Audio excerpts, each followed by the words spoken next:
Well, good morning, everyone. I'm Josh Lipsky, the director of the Atlantic Council's Geoeconomic Center, and thank you all for being with us today. And I want to thank the International Monetary Fund for co-hosting this event. And we're launching a new issue brief, and we'll share it with you in the chat now by Martin Muehlhausen, Special Advisor to the Managing Director on urban-rural divide and inequality. Now, we think a lot and talk a lot about inequality here at the Atlantic Council. It's part of our Inclusive Growth Project. And of course, the IMF has made tackling inequality a core part of their work and their mission. But when we think and talk and act on inequality, we often think about it along the dimensions of men and women. We think about it dimensions of old and young. We think about it along racial lines. And one of the issues that is overlooked and misunderstood is what we're going to talk about today: geographic inequality, spatial inequality, the urban-rural divides. And it's so important. It's not just an American issue. It's not just a European issue. It's not just an advanced economy issue. We see it in China. We see it all over the world. And so if we can talk about it, elevate it, understand it better, economists, think tanks, policymakers, it can be the key, as Martin has said in his issue brief, to unlocking a more sustainable post-pandemic recovery. So we're very excited to have this event today. We want everyone to join the conversation. Please submit your questions in the Q&A function. We have a fantastic panel to help dissect and add to the paper and question Martin and answer your questions. And to lead us through the conversation today, I'm very pleased to hand it over to Dr. Nicole Golden, Senior Fellow at the Atlantic Council and a leading thinker and writer on these issues. Nicole, over to you. Great. Thank you so much, Josh. It's really a pleasure to be with everyone today, and thanks to everyone who is tuning in far and wide on this July morning. Again, this is a very timely conversation, as Josh has noted, on geographic inequality and rural-urban divides. When we look at geographic or spatial disparities, we observe and experience them, I think, in many different ways, all of which really do have an impact on economic opportunity and inclusive growth, whether it's health disparity, education quality, infrastructure surely, wages and employment opportunities, the prices of goods and services, and even government service and delivery or participation. And COVID-19, as Josh has said, has really exposed and worsened this situation, particularly within countries. In studies of past pandemics, Gini coefficient measures of inequality have really increased, and models, initial models of the impact of COVID-19 show that same upward trajectory in terms of inequality. And so while the growing rift between rich and poor countries has been more atop recent economic discourse, as Josh said, addressing these challenges, and as Martin alluded to in his paper, within regions and subnationally, has really not been met with the urgency that's required, and even more so now, which is why I'm very eager for this discussion, starting first by talking with Martin Muehlhausen, Special Advisor and Managing Director at the International Monetary Fund, about his policy note published today by the Atlantic Council, and then followed by a response conversation with three other fantastic experts before taking your questions. We'll be joined by Tim Bartik, Senior Economist at the W.E. Upjohn Institute for Employment Research, Era Davlin-Norris, Martin's colleague at the International Monetary Fund, the Division Chief for the Asia and Pacific Department, and Andres Rodriguez-Pous, who's the Princesa de Asturias Chair and Professor of Economic Geography at the London School of Economics. So without further ado, let's get to it, Martin. Let's briefly talk through your notes, which I really encourage everyone to read. I want to start by asking, the paper really does a nice job of showing why, from a political economy and other perspectives, spatial or geographic inequality has not been as prominent as it should be in the economic recovery or even broader policy debate. Can you tell us why? Thank you so much, Nicole, and thank you to the Atlantic Council and to the IMF for organizing the seminar and letting me write this paper. I should emphasize before we go into the discussion that these are my views, personal views, that are not reflective of the IMF or its board. Also, I'm grateful because, as some of you may know, I'm going to retire from the IMF within 2 months, and so in a sense, this is my swan song. I'm not an expert on these issues, I should admit that, but it's an issue that's close to my heart, and that's why I'm grateful that we can talk about this in this particular panel discussion. I've been in many international settings, conferences, of course, the work of the IMF. And as George said at the beginning, we look at many aspects of inequality, but that one, it's so prevalent in so many countries, and each country in some sense does try to deal with it on its own. And I think there's just a lot of value in an international dialogue and in trying to learn from each other on best practices.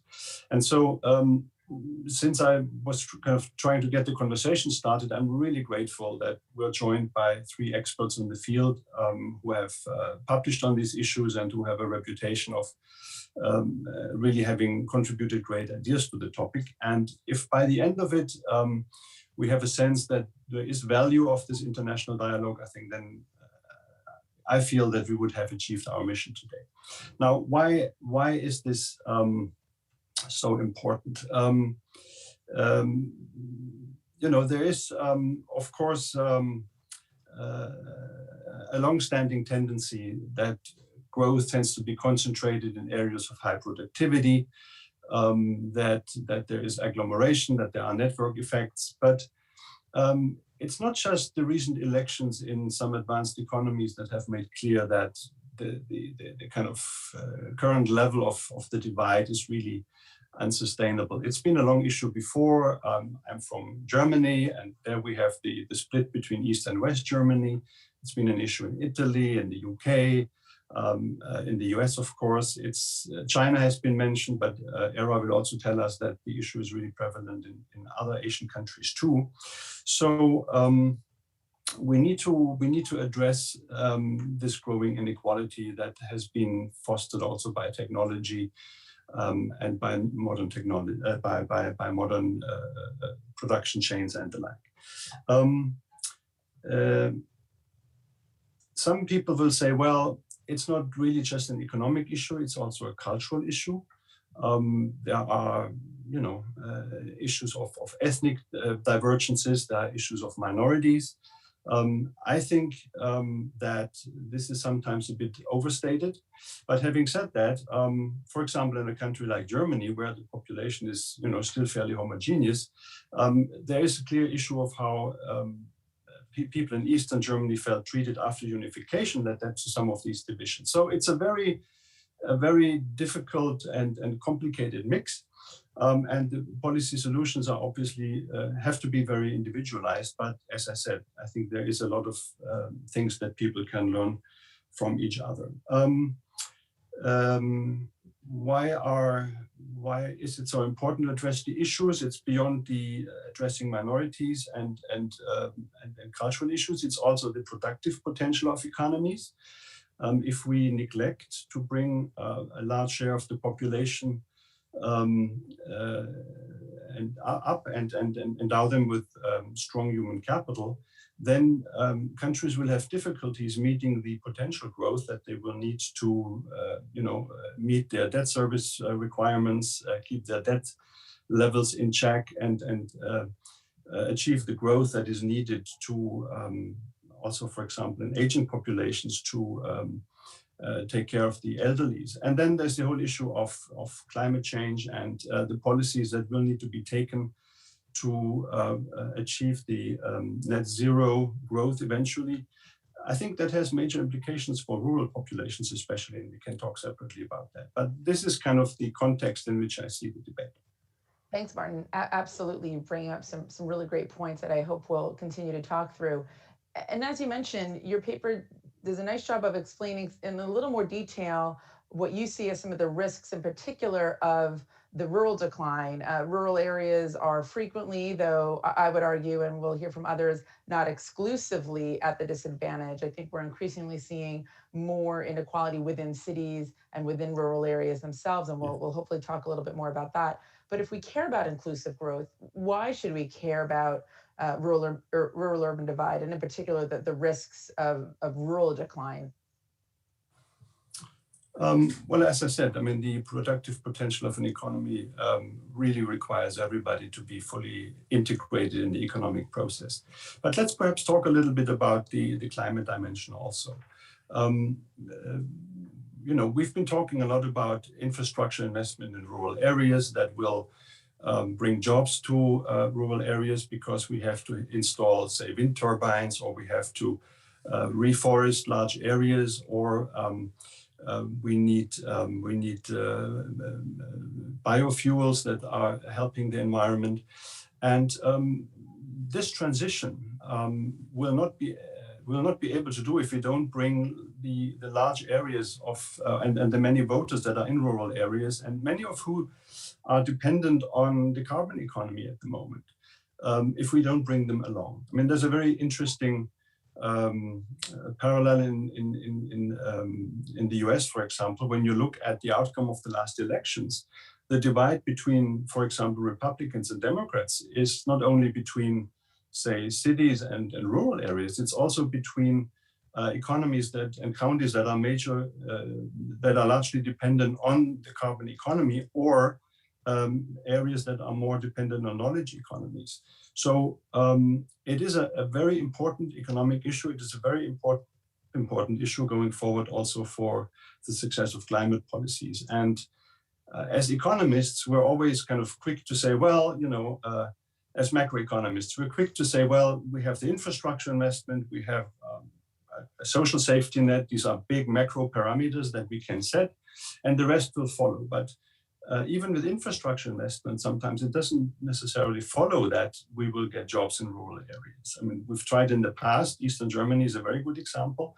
And yet these political divisions persist. So I think we need to really kind of go down into this structural area. And both macroeconomists need to do this. There needs to be a dialogue, a bridge between macroeconomists and experts in the field, spatial economists, geographers, anthropologists, you name it.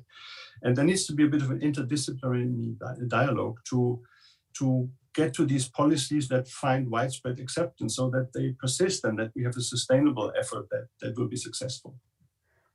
Absolutely. And so clearly this is a complex, multifaceted challenge, and your note alludes to the fact that it will require a multifaceted solution, as well as continued dialogue, research, and I would add more and more data collection and evidence building about what works and what doesn't. Your paper, as you started to mention, surfaces a number of policy options, some showing more success or more promise than others at mitigating disparity.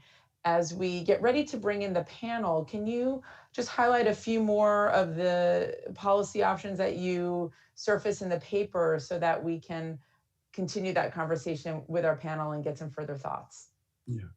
So first of all, I think on the social safety net and social measures, I think there's broad agreement that there has to be unemployment benefits, there has to be earned income tax credits, there have to be certain programs just to maintain basic living standards. That I think is, broadly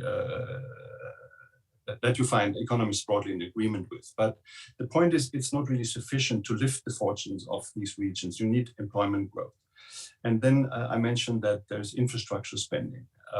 I think that's necessary, but whether it's a sufficient condition is a question. Sometimes, and our panelists certainly will be able to say more to that, sometimes infrastructure also helps to increase the concentration more. Think about if you have better roads, better internet connections, do local stores really benefit from that, or is it just leading to bigger network effects for the great companies? That's a very important question. Then second, I once talked to a central bank governor in a Latin American country about long-term growth prospects, and what he said was, yeah, there are three policies for that: education, education, education. So that's a very typical, and I mean also correct to some extent, answer by a macroeconomist. But how do we do that? Do we just spend more on education? Does this make sure that we get people really into better jobs and better universities? I would think that while it's necessary, it's not sufficient, because once we have better education in rural areas, do we also have the same professional networks for people that they benefit from? Do they get the same internships that people in the urban areas that are going to the quote unquote better schools? I think there's a lot to be done to really make sure that that education is not just money spent on schools, but it's also done in a way that people really benefit. And largely, and then again, that's something more for our panelists, but place-based policies is something that's hotly debated among macro people. There's one group that says, well, it just displaces jobs from one area if you spend more on the other.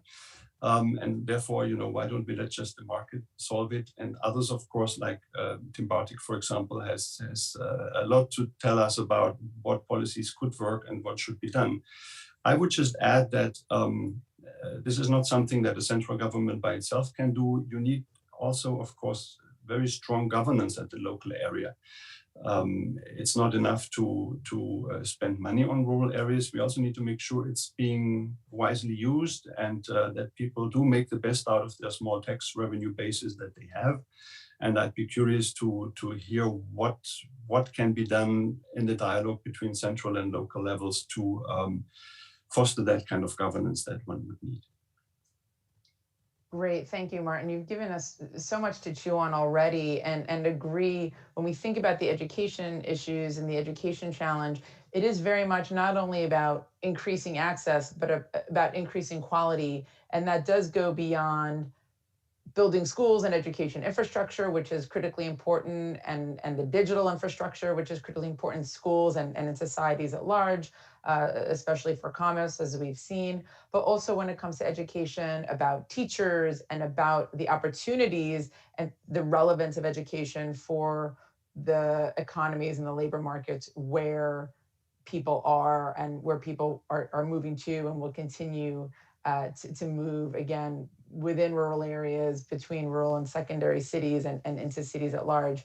So a lot to unpack and to continue to discuss, and some really great points already. And again, please do go ahead and read the brief so you can see more about these ideas, from these good ideas from Martin in full. But with that, let me bring in Tim, Era, and Andres, and start by asking each of you just your kind of initial response to Martin's note and our dialogue in terms of your thoughts on why spatial inequalities are so persistent. Is it an issue of political will to implement the right measures, or do we just not necessarily yet know what we need to do in the most effective way? What are some of the promising ideas that you've seen in your work that are currently or could be pursued? And then lastly, in terms of your initial response, how can we really energize the conversation? How can we stimulate research and promote the global exchange of ideas that we need to continue to surface these ideas? So we'll start with Tim, over to you for your ideas, and then we'll hear from Era and Andres. Well, thank you for inviting me for this. The first point I want to make at the outset, this was titled The Rural-Urban Divide, and obviously the local labor market problem is in part a rural problem in many countries, but including the US, but it's also a problem of some small and medium-sized cities. I live in Michigan, Flint, Michigan, Detroit, Michigan. You got California, Fresno, Bakersfield, Mobile, Alabama, McAllen, Texas. You could list many small and medium-sized cities that have serious problems with low employment to population ratios, low employment rates. As to why these problems are so persistent, I think it's largely because low employment rates at the spatial level, there's not only individual persistence, but there are social spillovers that are persistent. So when you have low employment rates, low employment population ratios, it creates problems with mental health, with substance abuse, with crime. That all creates many barriers to redeveloping an area.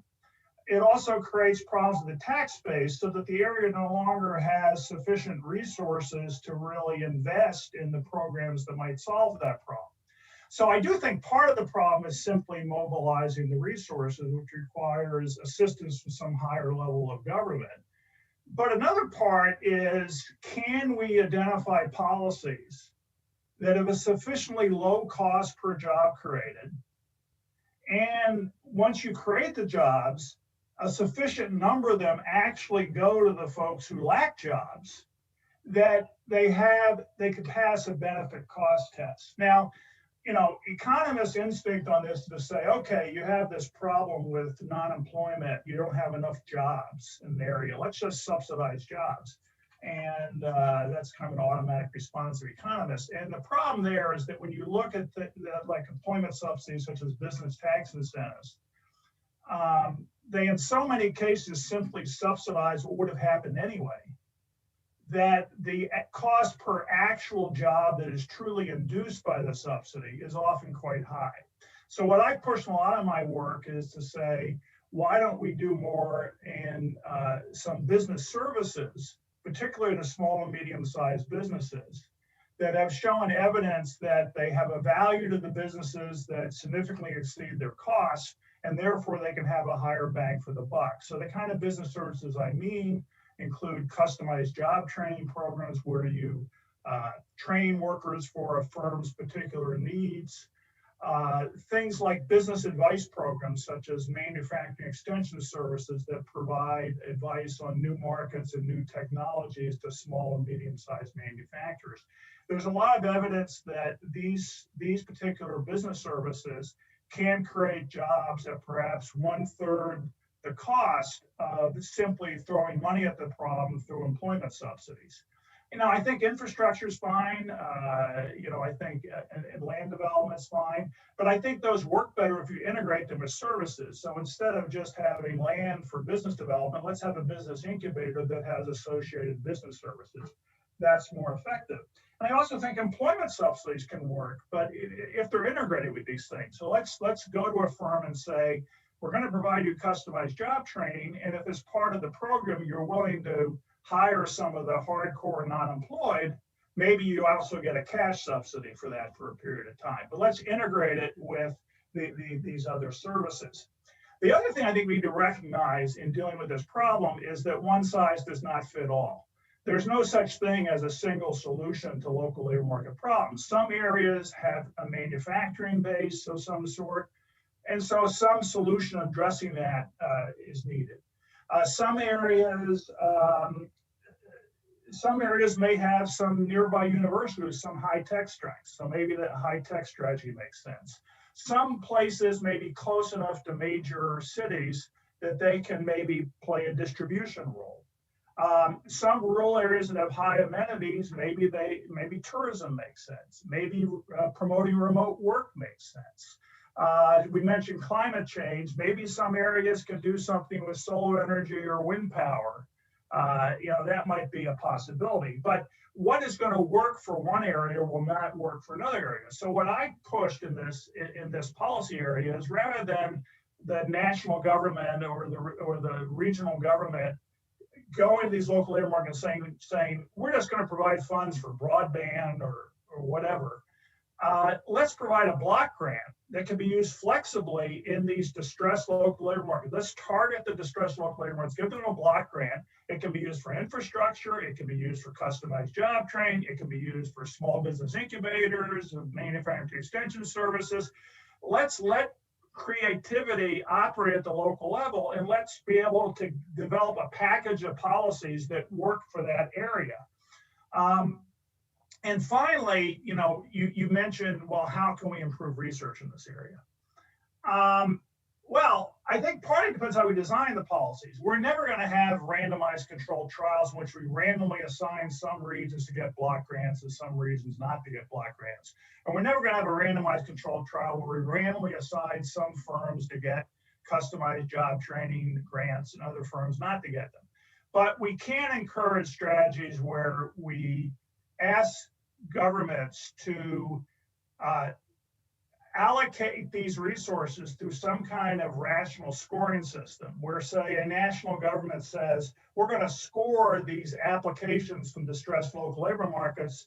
Some score can be based on a combination of the distressed local labor market and the quality of the strategy. And then we're going to award grants to those, the highest scoring ones. And then we can do a comparison that looks at areas that just made the cutoff for being assisted and those that just missed it. We can do a similar thing with some of these assistance programs for small and medium-sized business. We have a limited pool of funds for customized job training. we'll have a scoring system where we look at the needs of the firm and how the distress in the area. We'll award some grants to some firms and not others. We can then compare those just below and above the scoring cutoff and see what works. And I think if we actually do systematic policies where we hand out the grants rationally either to regions or firms, then over time, I think we will learn a lot more about which programs work better and which programs don't work as well. So I'll stop there and turn it over to the panelists. Great. Thank you so much, Tim. I agree with so much of what you said, and we'll look to further unpack it. I mean, this issue you related to mostly American cities, but really we could be talking about cities in rural and urban and rural areas around the world really facing these same issues, and in particular that mismatch we often are seeing between supply and demand in the labor markets, and even some of that smoothing and market clearing, if you will, in the labor markets. Let's hear from Era now with her initial reactions and thoughts. Thank you, Nicole, and thank you for having me on this panel. So let me make 3 points. First, large and rising spatial disparities can arise in very different contexts and for very different reasons. In many advanced economies, such as the US, UK, but not all, there's been a growing divergence between rich and poor places since the 1990s. And this rise in spatial disparities appears to be associated with negative economic shocks brought about by globalization and skill-based technological change. The disappearance of good jobs, the proliferation of bad jobs, and combined with depressed regional labor markets have resulted in the declining fortunes of many small and medium-sized towns, as well as rural areas. In many emerging market and developing countries, regional disparities when it comes to, or spatial disparities in income, in disposable income and productivity, in poverty and living standards, particular rural-urban divides are even larger than what you see in advanced economies. But the available evidence does not seem to suggest a broad-based increase in the pre-COVID world. In fact, most of the recent rise in inequality in China is primarily due to rising income dispersion both within urban and rural areas, rather than rising from growing urban-rural inequality. And these spatial disparities in developing countries have typically resulted from economic takeoffs and the associated structural transformation from agriculture to manufacturing to services that spread unevenly across regions. In other words, these are the positive shocks that we see in China or India or Vietnam. And what we see is that wide variation in the provision of physical infrastructure, roads and communication networks and education and other basic services, and possibly stronger agglomeration effects than in advanced economies, they tend to lead to a persistence of disparity. So the underlying drivers of disparities in these groups of countries are different. My second point is that COVID-19 makes the challenge of reducing regional inequalities even greater than before, as the pandemic has reinforced, or in many cases amplified, existing spatial inequalities. COVID has affected the health, livelihoods, and potentially even future prospects of people in different ways, depending upon where they live. So let me give you an example of my own research. Remote work. Remote work opportunities are a really important vector of spatial inequalities, as the feasibility to do remote work varies very starkly within countries. And part of this is related to differences in digital literacy and infrastructure, which are very unevenly distributed within countries. For instance, in urban areas in Latin America, 67% of households are connected, while in rural areas in these countries, only 23%. And these, even in advanced economies, these types of regional gaps in access to high-speed internet can be quite stark.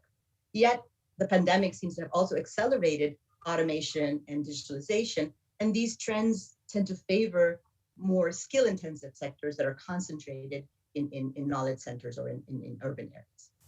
My third point is that given these differences in trends across advanced and emerging market countries and the underlying drivers, there really is, as Tim pointed out, no one-size-fits-all policy or silver bullet. Policies will have to redistribution, labor market, education, and a host of other policies will have to be considered jointly. So let me give you some examples. As Martin pointed out, there is still a role for universal or spatially blind people-based policies to address regional disparities in countries, particularly where capital and labor are relatively mobile. So programs such as the child tax credit or the earned income tax credit or the Bolsa Familia in Brazil disproportionately benefit low-income households and can have the effect without any real spatial targeting, explicit spatial targeting involved of reducing interregional income disparities, for instance. In developing countries, it's really back to the basic.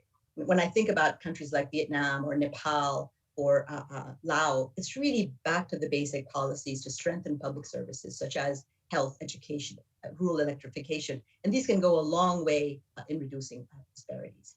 Public funding for broadband and computers for children in disadvantaged backgrounds can also be a good way to bridge digital divides. Secondly, spatially connected policies, and here we're thinking about investment in highways and roads, public transportation. These could complement universal policies along with a host of other things in place. And one good example here is this concept of rural urban integrated cities that was developed in South Korea. And this policy program was launched in the mid-1990s, and it aimed at reducing rural urban disparities by integrating rural counties with cities in a holistic way, in a unified framework that incorporated transportation links, land use, public service provision, as well as local administration. So having this kind of a more holistic way to address, to implement spatial connected policies can be very useful. Third, I strongly believe that a new focus on directly fostering good jobs and labor market experiences is going to be absolutely crucial in the post-COVID world. Not all people can move, and what we see in lagging regions or poorer areas is that job opportunities have stagnated. And so, policies that sort of call for a further hollowing out of skills from declining regions, may not necessarily always be first best. And there is a role for place-sensitive or place-based policies that Tim has talked about. I agree with Tim in that, the nature of these policies, the evidence of these policies is mixed, but the nature of these policies matters in terms of if it's going to bear fruit on the ground.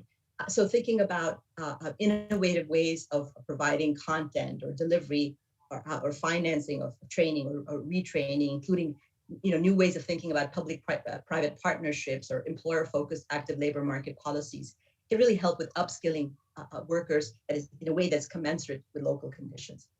In Vietnam, for instance, my own research seems to suggest that business incentives that are focused on good jobs in rural areas, and again, this is sort of the kind of customized business services that Tim was talking about, can be very useful in encouraging both worker and firm formalization in rural areas. And as you know, in many developing countries, informality is sort of the order of the day. So these types of customized business incentives can really help firms in rural areas formalize. It can help with worker formalization and raise labor productivity.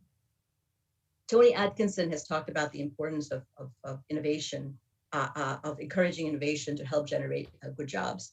There isn't a whole lot of research in this area, but it's conceivable that existing tax incentives for R&D and innovation could potentially be made contingent on employment outcomes. And depending upon the location of universities, university industry linkages could be fostered to encourage skill development and the absorption of innovation. And finally, when it comes to social protection, I think one key challenge in many countries is how portable social benefits are. And this non-portability of state and local benefits in many advanced economies in Europe as well as in the US is often a major deterrent to labor mobility. This in conjunction with very high housing costs in urban areas.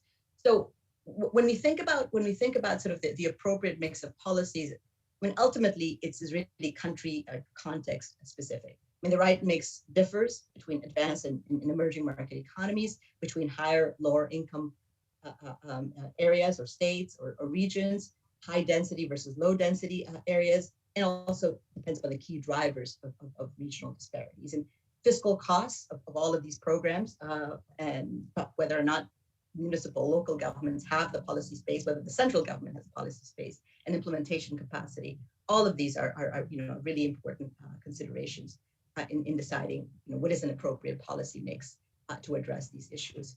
And very briefly, you talked about sort of what can be done to energize. I think, from my vantage point, from the IMF's vantage point, I think data is sort of the first call of day. In developing countries, India, China, this data is not readily available. So making available harmonized data on regional level disparities or more local level disparities is key, because the paucity of data makes an assessment of emerging trends or effectiveness of policies very complicated. A second thing is trying to measure regional or local economic data in real time. I mean, I think COVID really showed us this, that it can be very helpful in informing where and how to target policy interventions, and then to evaluate their effectiveness very rapidly to decide whether programs need to be scaled up or scaled down. And a final example is that countries put in place all kinds of innovative interventions during COVID. For instance, developing countries put in place digital solutions to reach previously underserved populations using mobile payment systems, or other countries modified contributory schemes to account for informal employment and other forms of employment that exist in rural areas. There was a lot of innovation when it came to helping firms. So stepping back and thinking about what can we learn from this pandemic, and how can this be used? How can these policies that were put in place in a very ad hoc manner be used to address regional inequalities or spatial inequalities could be worthwhile. Let me stop here. Thanks so much, Sarah. Thanks so much, Sarah, for your comments. Apologies for that. Really fantastic, and your points about the need for the digital literacy, the digital skill building to accompany the digital infrastructure in order to enable some of those digital solutions really resonates with me and some of the work I've been doing on the digital skills side, and also the points about the holistic approaches we're seeing. I've been watching and working on some of the corridor work that we're seeing out of the mega cities in sub-Saharan Africa, for example, as well as we see some of that work happening in Latin America and Asia. So really important points. And without further ado, let's get Andres to weigh in. Already so much rich discussion. Look forward to hearing from Andres, and then hopefully we'll still have a bit of time to get to a few audience and follow-up questions. Andres, over to you for your thoughts. Thank you very much, Nicole, and thank you very much for the invitation. As has been discussed and everyone has noticed, there has been a wave of discontent across many parts of the world that has manifested itself in many, many different ways. But the whole world has caught the attention of the world mainly after the events in 2016 with the election of Donald Trump in the US and the Brexit vote in the UK. This is something that it comes from before, and we have had this discontent in many parts of Europe, whether it's in France, whether it's in Italy, whether it's in the Netherlands, or in countries like Hungary or Poland, for now the best of 2 decades. But it's not just the developed countries. In the developing world, in many ways, this has been far more pervasive for quite some times. One key example is the case of, for example, Thailand. That was one of the fastest growing countries, if not the fastest, in Southeast Asia. And since the political stalemate between the more dynamic center in Bangkok and the poorer and less dynamic lowlands of the center of the country and the remote northern areas and northeastern areas, what we have had is fairly low levels of growth in comparison to many countries in the same area that were behind. And if you're Argentinian, you have been living with this for the last century or so, in which declining areas of the country and less developed areas of the country have repeatedly expressed their discontent at the ballot box. Why is this happening? And this is something that Martin has highlighted in his presentation, in his paper. Some of it is, of course, culture and identity wars that I'm not going to talk about here because it's not the topic. Many work done on Brexit and the rise of populism in Europe talks about age, education, gender, race, job opportunities that Tim actually mentioned in his presentation. And there's a focus, much more economic, on the level of inequalities. But when we think about inequalities, we tend to think about interpersonal inequalities. As Era said, and said very well, they tend to be far higher within regions than across regions.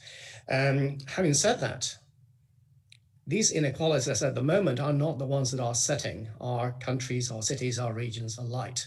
It doesn't mean that they are unimportant. They are growing and they will have implications. but it is the much lower, at least in the developed world, because in developing countries, territorial inequalities are far higher, as was mentioned already by Era, than what we see in terms of in developed countries. But it is the interterritorial inequalities that make the difference. And I think Tim is right here. This is not just a urban-rural issue. In some places, rural areas, like in Germany, have done very well. In others, they haven't done as well. But it's mainly a combination of places that have been declining and with places that have been booming for quite some time. And there are different types of decline. You can decline from above. So you have areas like the north of Italy or the north of England that were once Detroit, that was mentioned by Tim, highly prosperous and that had been actually going in reverse for quite some time. There are also areas that grew very quickly and have hit a wall. They have hit a development trap, like, for example, what Martin mentioned of East Germany, that after reunification caught up very quickly for a short period of time and then has been stuck at very low levels of development for the best of now 25 years. And this declining stagnation is creating problems. The question is, should we care? And my answer here is clearly yes.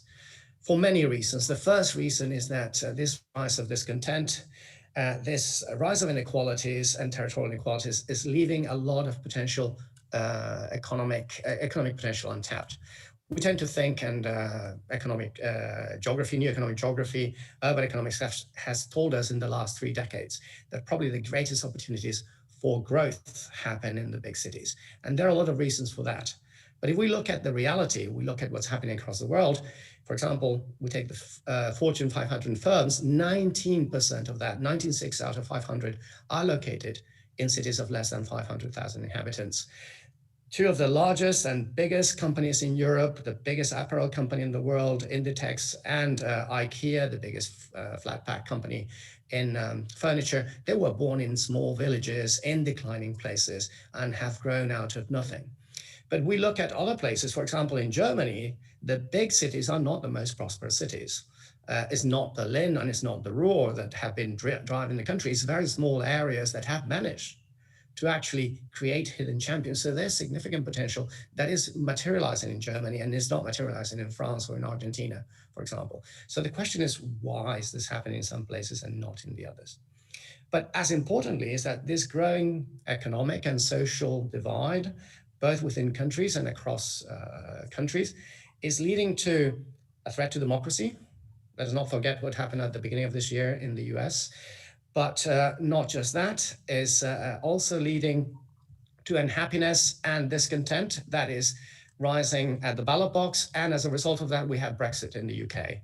And with Brexit in the UK, what's going to happen is that, according to most studies, there's going to be not the places that we're already losing out going to lose even more. What we're going to see is that places that were formerly prosperous, like the UK, London, where I live and work, are going to lose out. And as a result, the whole of the UK is going to lose out. So that has significant implications for future development. And then, of course, the thing is that we need to do something. But we have now plenty of evidence that many of the things that we have done in the past do not work. What have we done? Well, there has been a lot of mention of infrastructure. And of course, in many places of the world, especially in less developed areas, less accessible areas, infrastructure is needed. And it's needed strongly. But in many parts of Europe, the emphasis of infrastructure has led to 2 factors. A lot of cathedrals in the desert, white elephants that have served nothing. And in many cases, to a concentration of economic activity in more dynamic spaces. This is what we have seen through massive European investment in regional development in countries like Spain or Portugal, where the biggest beneficiaries have been Lisbon and Madrid as a result of the development of fundamentally transport infrastructure. So in the interest of time, and then there are other options. There has been a lot of talk of subsidies here and on public employment. This is something that has been probably less tried in other parts of the world. In Europe, we have plenty of experience on this. The south of Italy has been subsidized since the 1950s. In many areas of Europe, consciously and unconsciously, to combat decline, national governments have invested heavily in the creation of jobs, mostly in the public sector.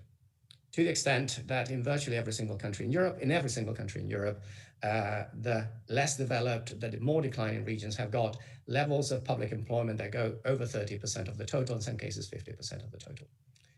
But if we go to the most extreme case, which is the region of Corsica in France, one of the poorest and most declining in relative terms regions there, what we have seen is that 50% of public employment has not actually led to any significance of emergence of new opportunities, of the type of opportunities that Tim and Era were talking about. And it has also created it has not also addressed the problem of discontent. 3 of the 4 members of parliament coming from Corsica are pro-independence populists, despite the fact of the massive transfer of money. And it has generated massive sheltered economies, protected economies that are less capable of fending for themselves than others. So what can be done? And briefly in 1 minute, we have to first, in my view, ban this artificial dichotomy between people-based and place-based policies, because it's not helpful at all. All policies affect people and all policies affect places. And the so-called, let's say, spatially blind or people-based policies have an implication. In the case of Spain, years of policies to foster innovation has led to 80% of that investment being concentrated in Madrid and Barcelona. Trade policy, we're talking about macro policy here in the UK, has generated more jobs than it has destroyed. The problem is that the jobs that have been generated have been in the southeast of England, in London and the surrounding area. The problems that the jobs that have been destroyed in the north of England. And now, as a result of that, the whole of England is going to grow less, and London is going to be much less dynamic, according to most studies of what has been. So we need what Tim has emphasized, that no one-size-fits-all policy. We need what I would consider place-sensitive policies, which are not place-based. It's not that it's a free-for-all and each place needs to go its own way. We need to have clear sets of criteria. We have to have policies that are based on sound theory, on sound evidence, and that need to actually address the problems of different types of, or similar types of problems in similar types of regions, of groups, of cities within countries, and even across countries in places that are highly integrated. And this needs to combine horizontal interventions of the types that we have done, depending on the conditions. And that was something that was strongly emphasized by Tim.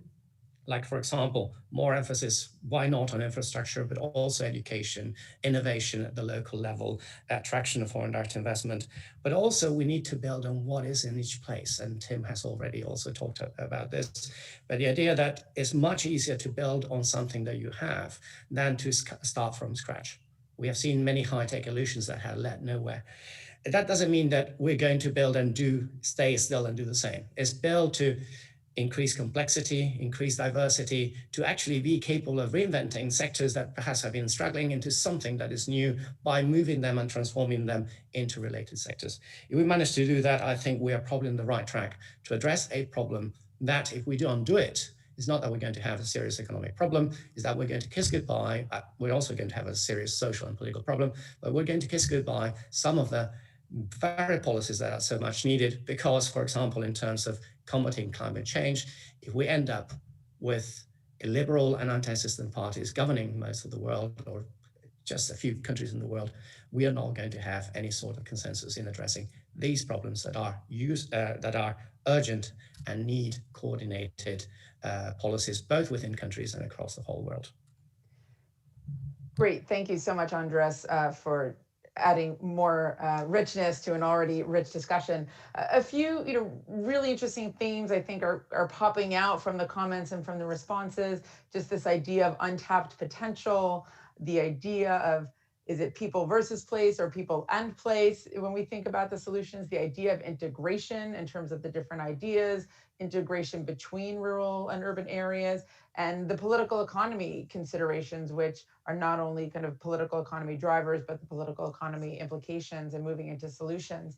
And as we turn back to you all for a short additional follow-up, taking those themes together and all the comments that have come out already, and going back to Josh's initial introduction, as we've talked about these idea of the geographic and the spatial inequality, we shouldn't and necessarily can't overlook some of the other areas of inequality that have been so dramatically aggravated by the COVID pandemic and that tend to mirror, if not overlap, if you will, with spatial inequality, and whether that's gender inequality, where we're seeing dramatic proportions of women leaving the workforce, generational age inequality, in particular, how youth have been so hit hard by the education and job loss and education disruption and job loss by the pandemic, as well as the racial issues that have been addressed and introduced as well. So tying some of those themes and that question together, I'll turn it back to each of you for just a very kind of short last thought that addresses, you know, your thoughts on your observances and experiences with that interplay between inequality, and what do you think that means for our vision going forward and the dialogue that needs to take place. Martin, we'll start with you for your sort of quick thoughts, and then we'll go to the rest of the panel. Thank you. I already can see how rich the dialogue is between experts that come from different, you know, geographic backgrounds also. So there's already a lot of information that I kind of picked up that I could imagine would be very well deepened if this topic were to be taken up by a subgroup of the G20 or the G7 or other international fora. I think it is really high time for a dialogue about approaches that work and some that don't. Andres said, you know, this is not working. ERA had a great example from what Korea has done. You know, can we get people, policymakers that were involved in these issues to actually share their experiences and think about better ways? The one aspect that for me, I think is important and will be very difficult to address is how in the world can we get governments to develop the capacity to help local areas, help local governments address these issues? I mean, coming up with policies that have worked in one place doesn't mean that, you know, the officials that are in the other place are necessarily ready to implement them or have the knowledge to do that. How can we kind of develop a government, even a bureaucracy, if you want, that can actually facilitate all these different, very specific, locally applicable solutions without creating a monster that you know, will not deliver these policies at a level of detail that is really necessary? And how can we then also strengthen the capacities and the governance of local officials? There's also local politics often at play. They are also influenced by existing technologies, existing interests that would be somewhat displaced by new businesses.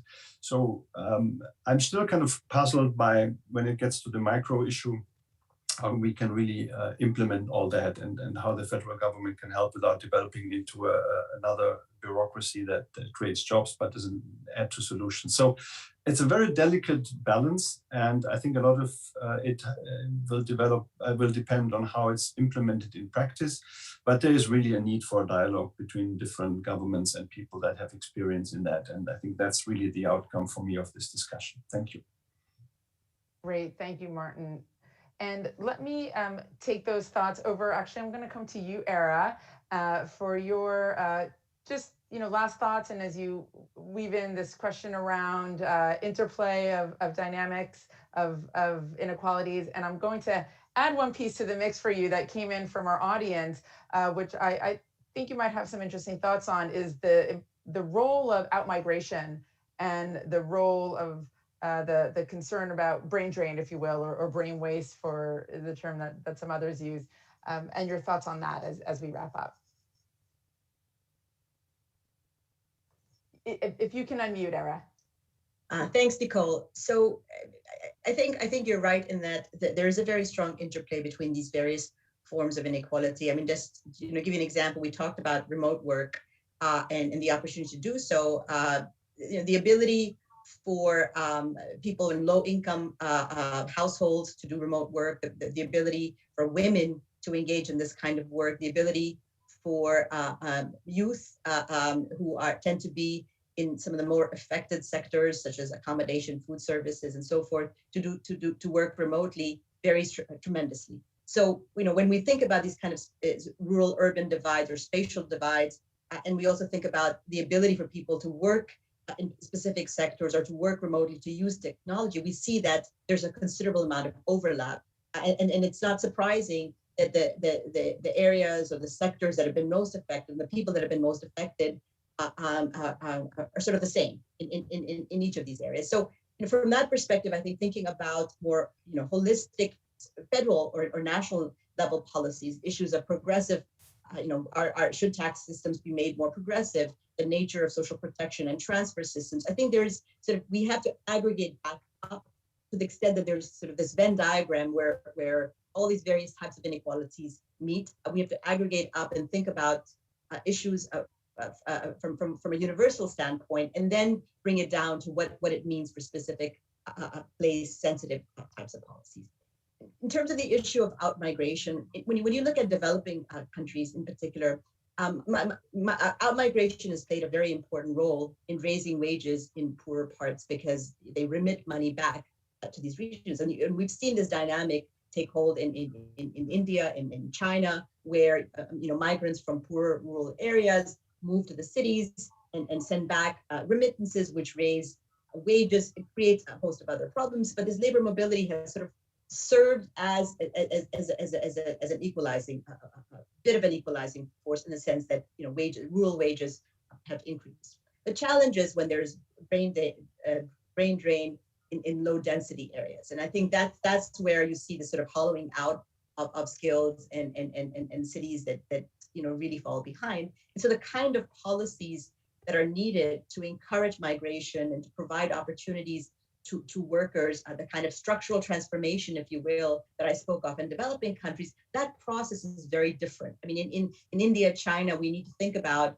sort of raising agricultural productivity that frees up workers from the land so that they can move into higher value-added manufacturing and services sectors. In developed countries, the story is very different. In many advanced economies, the story is really about how do you create job opportunities on the ground. And is how do you strike this balance between reinvigorating rural and communities or small towns, as opposed to sort of allowing this kind of mobility, or economic and social mobility. So there is more of a trade-off from that perspective. Let me stop here. Thank you, Nora. Wonderful to be able to get your perspective today on all of these really important points. Let me move over to you, Tim, for your last thoughts on what you've heard, as well as this idea of this interplay, and then we'll hear from Andres on his final thoughts. Thanks. Well, on your thing of trying to reduce individual inequalities or racial inequalities, so let me just give a concrete example, since obviously race is a key issue in the U.S. Always, and especially now. Typically the Black unemployment rate is twice the white unemployment rate in the U.S., not just the national level, but the local level. So part of the issue is if you help a distressed area and lower the overall unemployment rate, it will actually lower the Black unemployment rate more. That's not enough. There's no, it's not a law of nature that the Black unemployment rate is twice that of the white unemployment rate. We need, much more vigorous anti-discrimination laws and enforcement of them in employment. We need to talk about improving educational opportunities in all schools. And we need to talk about helping neighborhoods, predominantly African-American neighborhoods, by having neighborhood employment hubs that can connect people with training programs and placement programs with job opportunities throughout the area. So I think, but it's easier to do all this if you have enough jobs in the overall area. If the overall pie is bigger, it will be easier to figure out how to divide it up better. And then the one other comment I'll make, since Martin commented on how do we create kind of local leadership and the right local plans, I'll just plug a book, not a book I wrote, but one of my favorite books on regional economic development is called Why the Garden Club Couldn't Save Youngstown by Sean Safford, who I think is a business sociologist. And it tries to figure out why Allentown, Pennsylvania did much better than Youngstown, Ohio in responding to the steel industry collapse in the US in the early 1980s. And it really had to do with the quality of local institutions and leadership. In Youngstown, they tried to lobby for higher steel tariffs. In Allentown, they sat down and said, we need to diversify our economy and make some public investments. And we need to do this on a sustained basis. And you had the right business and university and government leadership to pull that together. So I really do think that we need not just economists, but political science and sociologists to figure out how do we create a culture that really has local leadership that brings a lot of interest groups together and figures out a way of investing for the future. Excellent points. Thank you so much, Tim. And again, really a pleasure to hear your thoughts today. Andres, final thoughts from you as we bring this event to a closure. Yeah, thank you so much, Nicole. On the inequality, Era mentioned this in her talk, but the OECD has created a classification of places in which more people can work remotely, and they come normally the big cities, New York, Washington, London, Paris, Brussels come on top. Many areas in Turkey and Southern Europe, very often dependent on tourism, are at levels of less than 20% with relationship to those that are more than 50%. But let's not fall in the ecological fallacy here, because within our cities we have significant differences in terms of inequality, and that's something that has been made plain by the COVID-19 pandemic.